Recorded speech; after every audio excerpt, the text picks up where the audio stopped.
Hello friends, मैं अमित शर्मा नए video के साथ आपके पास उपस्थित हूँ।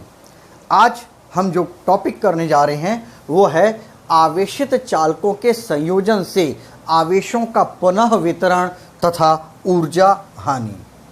ये एक तरह से कई क्वेश्चंस का समुच्चय है। समुच्चय इसलिए कहेंगे क्योंकि छोटे छोटे क्वेश्चन हैं और कोई उनमें से एक क्वेश्चन को हम बोर्ड में पूछा जाता है, कोई एक। अब होता क्या है इसके अंदर देखेंगे आप जरा। आवेशित चालकों के संयोजन से हम दो चालक लेते हैं।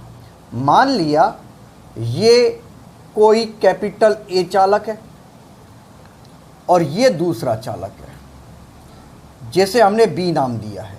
ये ए चालक, ये वाला बी चालक। अब हमने इसे आवेश दिया, धन आवेश, तो ये आवेश इसके सतह पर समान रूप से वितरित हो जाता है, ठीक है नहीं। अब इसे जो हमने आवेश दिया है उसका मान है Q1। क्लियर है। अब इसी तरीके से इसे हम देते हैं Q2 आवेश। ये इस तरीके से इसके पृष्ठ पर चारों तरफ वितरित हो जाता है। इस गोले की त्रिज्या कैपिटल R1, इस गोले की त्रिज्या कैपिटल R2 है और इसकी धारिता C1 और इसकी धारिता C2 है। इस कारण इस पर विभव V1 होगा और इस पर विभव V2 माना जाएगा। तो हम क्या लिखेंगे? माना कैपिटल R1 व कैपिटल R2 त्रिज्या के चालक गोले जिनकी धारिताएं क्रमशः C1 व C2 हैं, इन्हें Q1 व Q2 आवेश देने पर विभव V1 व V2 हैं। तो आवेश कितना होगा? Q1 बराबर C1 V1। भाई Q बराबर CV होता है, तो Q1 बराबर C1 V1 और Q2 बराबर C2 V2।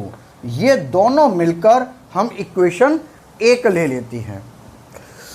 तो AB पर कुल आवेश है तो डेफिनेट है, टोटल कर लेंगे Q1 प्लस Q2। तो Q बराबर Q1 की जगह C1 V1 plus C2 V2। ये हमारा दूसरा समीकरण हो गया, ठीक है नहीं। अब हम क्या करते हैं, इन दोनों चालकों को दोबारा लेते हैं, चालक A और चालक B।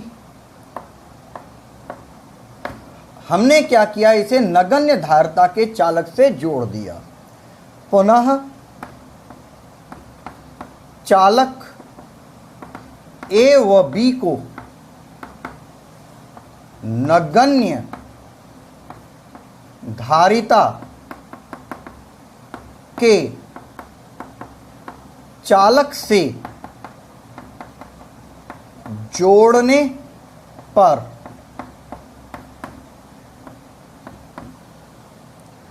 आवेश का पुनः वितरण तब तक होता है जब तक के दोनों गोलों पर विभव समान न हो जाए। मतलब अब इन दोनों पर जो आवेश का पुनः वितरण होगा पहले विभव V1 था, V2 था, अब इन दोनों गोलों पर विभव V हो जाता है, समान हो जाता है। धारिता C1 और धारिता C2, सही है नहीं? इसकी त्रिज्या R1 और इसकी त्रिज्या R2, गोले तो यही हैं, पर अब क्या किया है, इन दोनों को जोड़ दिया है। जोड़ने पर आवेश का पुनः वितरण हुआ। पुनः वितरण हुआ तो अब पहले मान लिया यहां पर V1 पर 10 कूलाम आवेश था और इस पर 8 कूलाम आवेश था। दोनों पर कितना हो गया?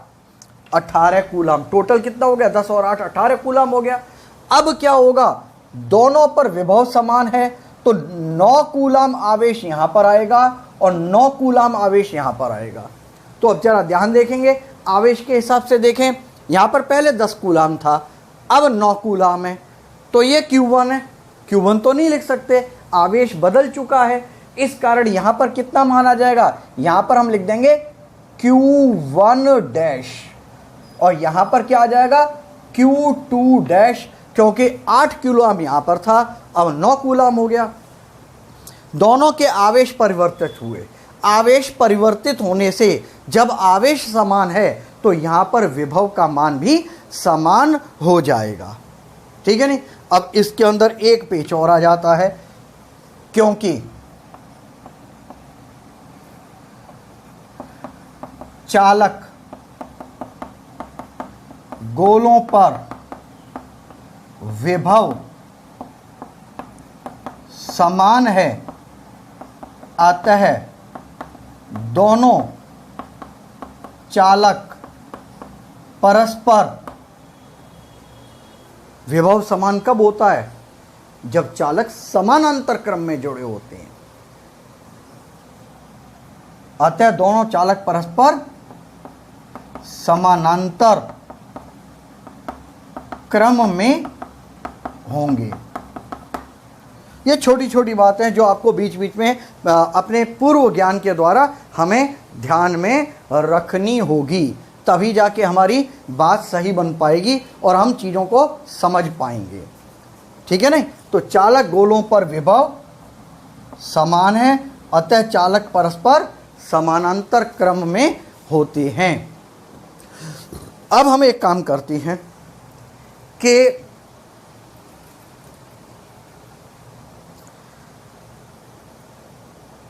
यहां पर Q1 डैश है, यहां पर Q1 डैश है, अतः गोलों पर आवेश कितना होगा? Q1 डैश बराबर CV। Q बराबर CV, धारता तो C1 है परंतु इधर V हो जाएगा। ऐसे ही यहां पर दूसरा लेकर आएंगे, Q2 डैश बराबर C2V। ये दोनों मिलकर आपका तीसरा समीकरण बन जाता है। इस तरीके से हमारा तीसरा समीकरण हो गया। अब यदि हम टोटल आवेश निकालें, कुल आवेश, कुल आवेश क्या हो जाएगा? Q बराबर Q1 dash plus Q2 dash. भाई यहां पर टोटल चार्ज था C1 V1 plus C2 V2। अब यहां पर बदलने के बाद आवेश तो इतना ही होगा जितना यहां पर था टोटल। भाई 10 और 8 18, 9 प्लस 9 18, कुल मिलाकर बराबर आवेश है। मान रख देंगे Q1 डैश, यहां पर क्या है? C1V plus Q2 dash C2V। तो Q बराबर V C1 प्लस C2। ये हमारा समीकरण नंबर बन जाता है 4, ठीक है नहीं? क्योंकि दोनों को नगण्य धारिता के चालक से जोड़ा गया है, अतः निकाय की कुल धारिता, निकाय की कुल धारिता C बराबर C1 प्लस C2। यहां पर हमारे पास यह मान आ जाता है कुल धारिता का, और कुल आवेश का मान हमें पता चल जाता है। तो अब हम क्या करें? यहां पर हम आवेश संरक्षण का नियम लगा देंगे, मतलब जोड़ने से पूर्व आवेश बराबर जोड़ने के पश्चात कुल आवेश का मान। यहां पर हम आवेश संरक्षण नियम लगाते हैं। आवेश संरक्षण नियम से, आवेश संरक्षण नियम से लगाएंगे तो इक्वेशन 2 व इक्वेशन 4 से हमारे पास जो इक्वेशन 2 है वो है, आप ये समझिए आवेश संरक्षण नियम है क्या। यहां पर जोड़ने से पूर्व कुल आवेश बराबर जोड़ने के पश्चात कुल आवेश C1V1 प्लस C2V2। ये जोड़ने से पूर्व इक्वेशन 2 है और ये जोड़ने के पश्चात इक्वेशन C1 प्लस C2। ठीक है नहीं। अब यहां से अगर हम हल करें तो यह आ जाता है उभयनिष्ठ विभव, टोटल विभव। V कॉमन है ना दोनों में, दोनों का समान विभव है। ये हो जाएगा C1V1 प्लस C2V2 बटे C1 प्लस C2। इसे हम इस रूप में भी कर सकते हैं, जरा ध्यान रखना। C1V1 क्या है, Q1 प्लस Q2 बटे C1 प्लस C2। इसे हम ये भी कह सकते हैं कुल आवेश बटे कुल धारिता। इन सभी सूत्रों का उपयोग हम कर सकते हैं। यह हमारा छठा इक्वेशन हो गया, सही है नहीं। नॉर्मल रूप से हम इसका उपयोग करते हैं, परंतु ये न्यूमेरिकल इन तीनों पर आधारित हमें मिलते हैं तो हम अपने हिसाब से इनका उपयोग करेंगे। इस बात का आपको ध्यान रखना है। अब आ जाते हैं हमारे पास, हमने अभी निकाला था इक्वेशन नंबर 4 से पहले जो निकालता है यहाँ पे 3, सही नहीं। आवेश का पुनः वितरण, आवेश का पुनः वितरण कितना होगा, Q1 डैश बटे Q2 डैश बराबर C1V बटे C2V बराबर C1 बटे C2।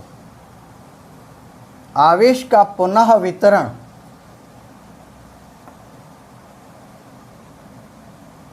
यहीं पे लिख देते हैं, उनकी धारिताओं के अनुपात में होता है। और ये हो जाएगा आपका इक्वेशन, सीधा लिख देते हैं क्योंकि वहां पर अलग अलग इक्वेशन नहीं दिए थे। ये वाला हमारा सूत्र प्राप्त हो जाता है। ध्यान रखना है, ये छोटे छोटे एक एक नंबर के क्वेश्चन में चीजें पूछी जा सकती हैं, इसलिए इनका विशेष ध्यान रखना होगा।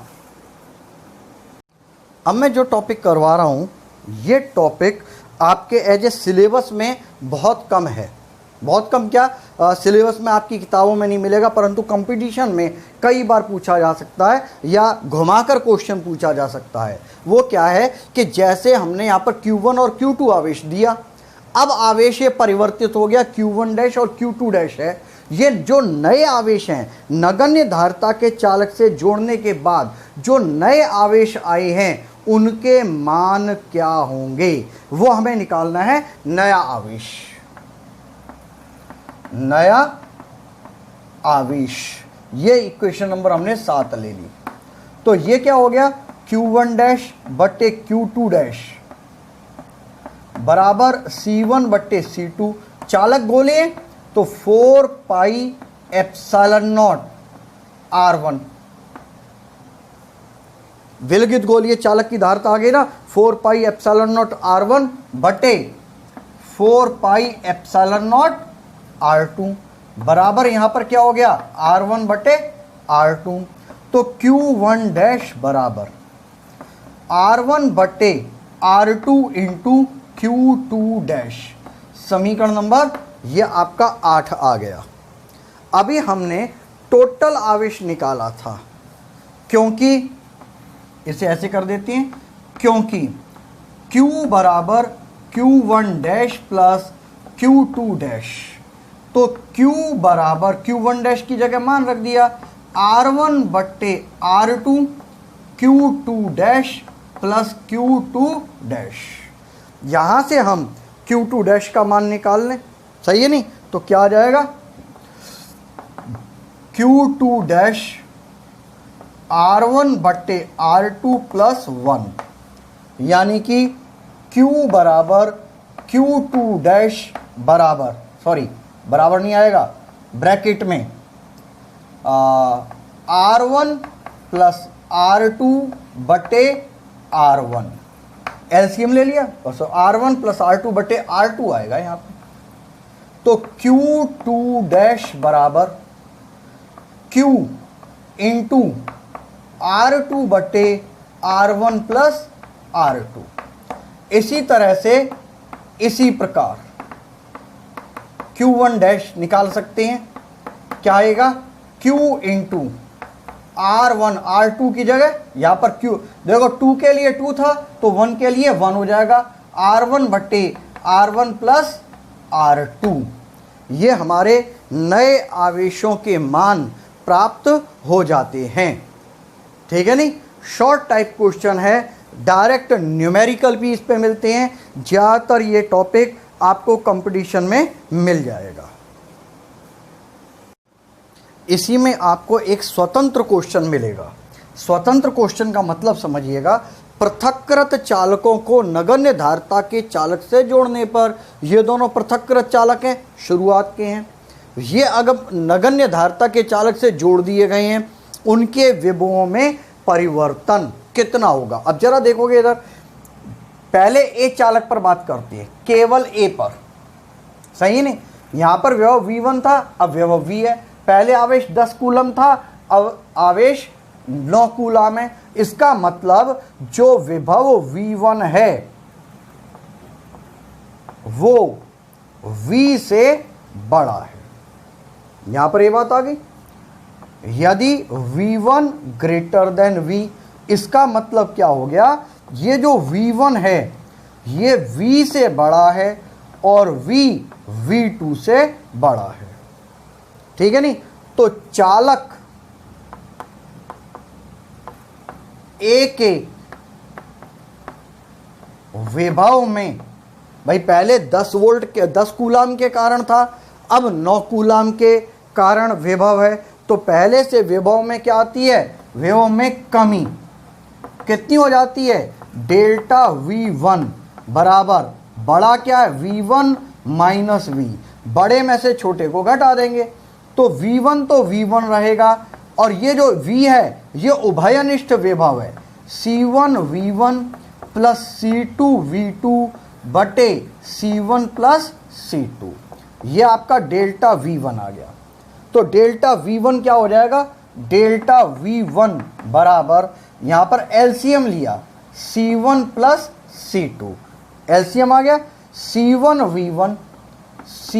V1 plus C2 V1 plus C2 V1 minus, अंदर जाएगा तो चिन्ह बदल जाएगा, C1 V1 minus C2 V2। देखो जरा, C1 V1 से C1 V1 cancel, delta V1 बराबर C2 को कॉमन ले लिया, अंदर बचा V1 माइनस V2 बटे में C1 प्लस C2। समीकरण नंबर आपका ये एक ही हो गया इस टॉपिक के अंदर, सही है नहीं? अब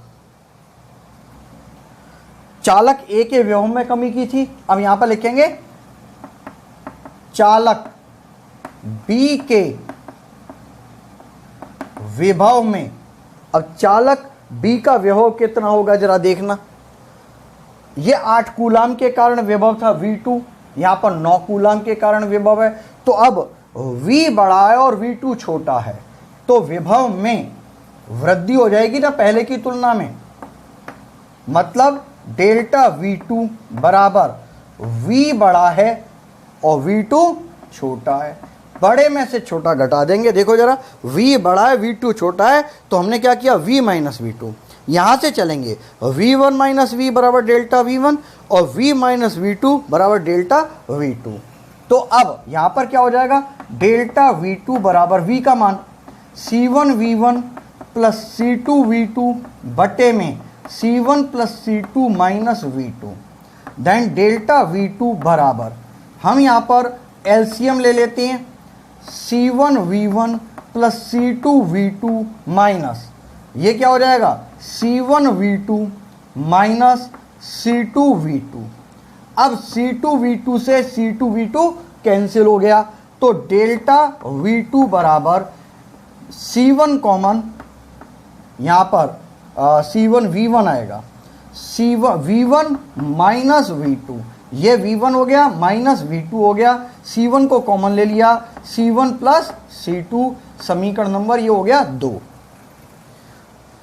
अनुपात ले लेंगे, इक्वेशन 1 बट्टे इक्वेशन 2, इक्वेशन 1 बट्टे इक्वेशन 2, डेल्टा V1 बट्टे डेल्टा V2 बराबर, यहां पर कितना होगा देखेंगे जरा आप, ये आ जाता है मान आपका ऊपर वाला delta V1 C2 V1 minus V2 बटे में C1 प्लस C2 होल बटे में, ये हो जाएगा, ये वाला आएगा, ये वाला मान आएगा अब आपका C1 V1 माइनस V2 बटे C1 प्लस C2। इस तरीके से ये वाला पोर्शन इस पोर्शन से कट जाता है, मान बचता है डेल्टा V1 बटे डेल्टा V2 बराबर C2 बटे C1। विभवों में परिवर्तन का अनुपात उनकी धारिताओं के व्युत्क्रमानुपाती होता है। स्पष्ट है कि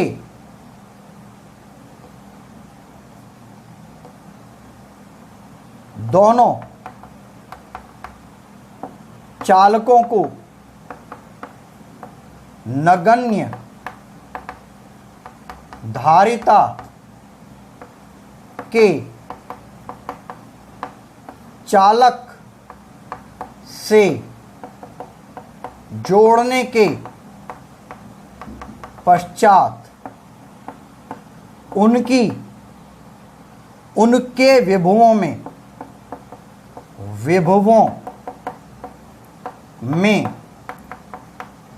परिवर्तन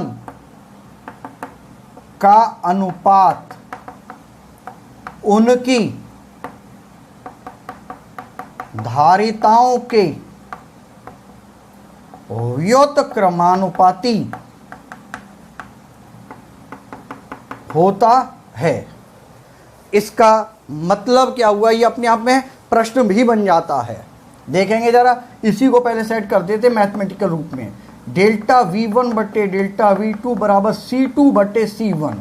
इसे ऐसे भी लिखा जा सकता है C1 बटे C2 की होल पावर -1। पेपर में 2 नंबर का क्वेश्चन पूछा जाता है, ये जो लास्ट वाली भाषा है, ये भाषा अपने आप में प्रश्न बन जाती है या सीधा आ जाता है, सिद्ध करिए डेल्टा V1 बटे डेल्टा V2 बराबर C1 बटे C2 की घात -1। उम्मीद करता हूं ये वाला क्वेश्चन आपको अच्छी तरह से समझ में आ गया होगा।